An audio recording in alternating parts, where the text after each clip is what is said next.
Hey students, this is Professor Kermanian and this is Learning Frameworks. And some of you may wonder, okay, what is this course? What's this course about? And so I'm right here on the home page of our course, and we have like just a course description here telling you guys exactly what we're going to be learning during this next 8 weeks. And for this course, I basically have 3 goals for you. The first goal is that you'd get to know yourselves better. And so each week we're going to have content and you're going to read about it.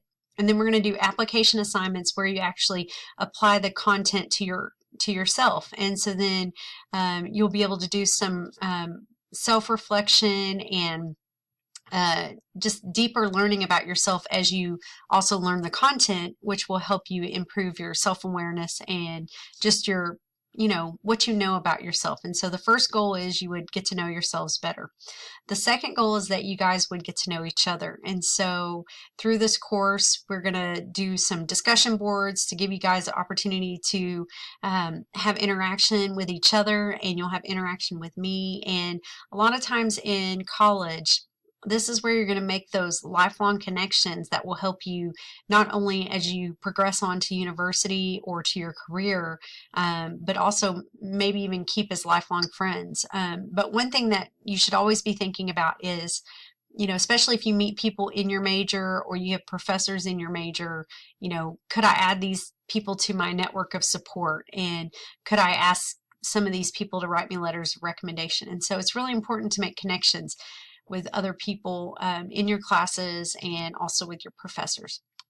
And so this is our home page. If you guys click down the next thing, that's our syllabus. And so it just kind of goes through all of the different things that I have for you guys to do this 8 weeks, and also my policies on various things. And so you guys can go through and read all those things. And then the next thing is modules, and this is where you get to the meat of the course. So this beginning part just talks about all the different things that you need for the course. So we don't actually have a required book for this course, but as we go down in the modules, you'll see what our readings are going to be like. And then technologies and skills, you need access to the internet. You also need access to some kind of like Microsoft Office or something like that. And as a Grayson College student, you have free access to Microsoft Office if you log in through GC Identity. You'll see that, and there'll be instructions about that if you're interested. The other thing is our course outcomes, more information about me, and then we get into Module 1, which is how the brain learns and neuroplasticity. And so in Module 1, which is week 1, so each week there's going to be a different module. The first week, you'll see there's a checklist. And if you click on the checklist, it's going to have a list of things to do, and then it's also going to have an introduction video.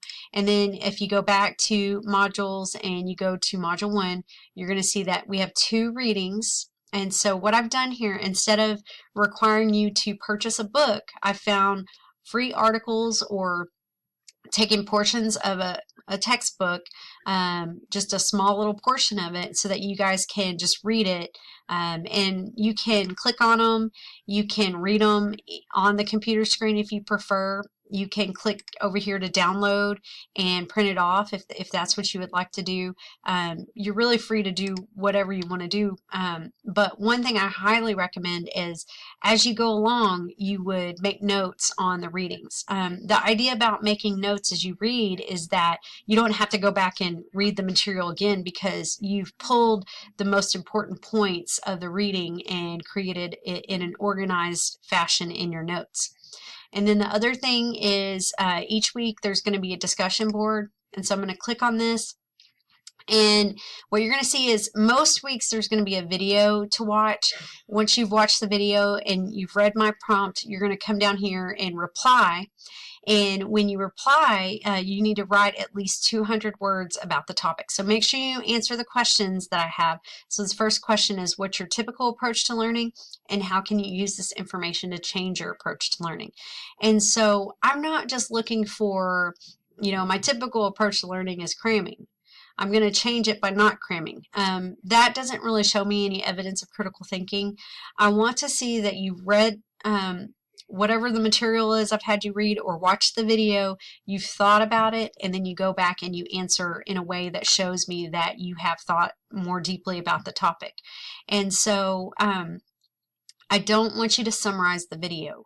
We all are going to watch the same video. We don't need a summary of it because we're going to see it, but I do want you to pull out points of the video that you think, yes, I can try this, or I've tried this before and I'm not sure that it works for me, or I've never thought about these things before. Just, you know, explain it though. Tell us what and why and all that kind of thing. So that's our discussion board. You're also going to go back after you've replied to the discussion board and reply to 2 of your classmates, and those need to be at least 100 words each. You can always go over the minimums. You can do more than 200 words for your original post, and you can do more than 100 words for your response posts. You can even make more than 3 posts a week if you want to, but please make sure that you do the minimum. Also, as you'll see right here, it says to earn full credit, please make your 3 posts, the 1 original post and the 2 response posts, on at least 2 different days. And so you can do your response post one day and your 2, or you can do your original post one day and your 2 responses the next day. You can do 1 response post, original post, and another response post, however you want to do it. I highly recommend starting early in the week. And when you respond to your classmates, respond with high quality comments or questions or examples from your own life where you're just further delving into the topic. Okay, so I don't want to see posts where it's like, I totally agree with you. Your post is great. You're an awesome person. I don't want to see that kind of thing. I want to see more of like, wow, you know, what you said about studying, that really impacted me and I want to try those things. Have you thought of any other ways that, are there any other tips you have for me? Or, you know, if you've had an experience with something, you can say, well, you know, I actually tried that and it did work for me. And let me explain how I did it, that kind of thing. You're just wanting to add depth to the discussion. And it's the discussion boards are really meant to simulate the way you would discuss in a classroom, different content and different topics. And so that's the discussion boards. Please make sure you post on at least 2 different days. I do not want to see all 3 posts posted Thursday at 11:30.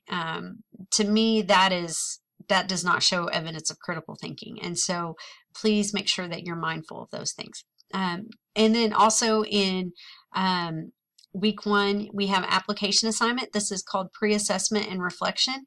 And I'm going to click on this PDF.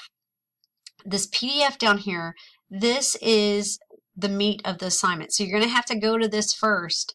And the way that this works is there are going to be statements and you're going to answer it from 1 to 5. So 1 being 0, like this is never true of me, 2 being 25%, 3 being 50-50, 4 being 75, and 100 being a 5, will be a 5. And so what you're going to do is there's 18 different topics. So here's reading. And so it says, I look over the reading assignments before I start reading. If that is never true, then you would put a 1 here. If that's always true, you'd put a 5. And then you're going to add up this entire column, and then that's going to be your total for reading, okay? And so let's say that I put a 1 in each of these things. My total for reading would be an 8. If I put a 5 in each of these things, my total would be a 40. And you're going to go through each of the 18 areas and write those down. You can print this, you can write on a notebook and add up your scores like that, however you want to do. But what you need to complete the assignment is just the 18 scores. So the scores from the 18 different areas. And so what I would do here is up here at the top, it says submit assignment. I would click that. There's 2 ways that you can upload an assignment. You can either click text entry or you can click file upload. File upload is if like you type the assignment up in Microsoft Office or Word or whatever. Text entry is going to be like an email box opens. So what I usually do on text entry, or if I was going to type it up in Word, is I would copy and paste the instructions.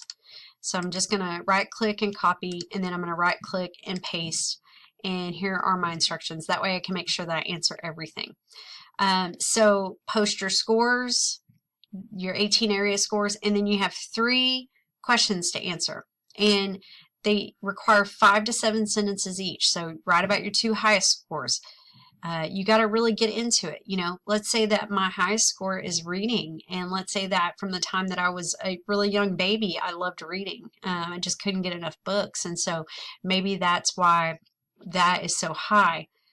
Let's say that one of my lowest is health, and let's say that I, have really bad genetics, and a lot of people in my family have had, cholesterol and diabetes, and it's taken me a while to get my health figured out, and I want to make changes, but I haven't yet. And so then I would talk about that.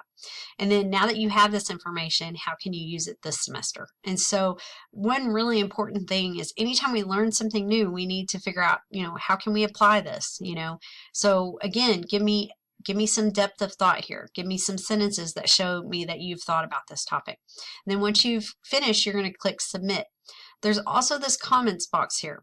If you have a comment for me, you can put that in here. If you're like, wow, I really enjoyed this assignment, or, you want to say something, thank you so much. I never thought about that. You can give me comments, but please do not post your assignment in the comments box, because if you do, I'll just email you and let you know that you're not going to get credit for the assignment because it's not in the correct spot. So comments box is just for comments, and I'll give you guys comments back once I've graded your assignments. Then you click submit, and then your assignment submits. And I'm just going to pull over here so you guys can see it says submitted. Please don't email me and ask me if the assignment submitted. You can see that for yourself. So it'll say submitted. You can click submission details, and it will show exactly what you submitted. And so please be responsible for yourself. If you've submitted the assignment, make sure that it did submit and that it's there. The other thing is, in week 1, there is just I've got the assessment assignment project instructions. So this project is due in week 7, and if you click on it, it's just going to give you exactly what I'm looking for the project. And I just want you to read through it so you're aware that it's coming up. And for that project, you're going to pick one of those 18 areas out of that pre-assessment and reflection, and you're going to delve deeper. So let's say if you were looking at reading, you might want to look at dyslexia, or even techniques that help students improve reading so they're successful in college. If you did health, my example that I have for you guys in Module 7 is about therapy dogs on campus, and that's related to health and overcoming stress, because we know that stress is a big part of, if we can't control our stress, then we're going to have difficulty being healthy. Then we have Module 2, or week 2, and it's got the same thing: checklist, readings, discussion board, application assignment. Week 3, same thing, just have to pick your topic. So I want a specific topic here. Of those 18 areas, give me something specific that you're wanting to delve deeper into and research. We get into week 4. The only difference in week 4 is that our midterm is going to open that Saturday of week 4 and close on Tuesday. Then week 5, the only difference from our regular routine is going to be that you're going to submit your project sources in MLA or APA format. And this will make it easier for you. Once you get to the week 7, you can just go back to this assignment, copy and paste your properly formatted sources, and then that part of it's done. We have week 6, and then we have week 7. And in week 7, the only difference is this is where you actually submit your assessment project.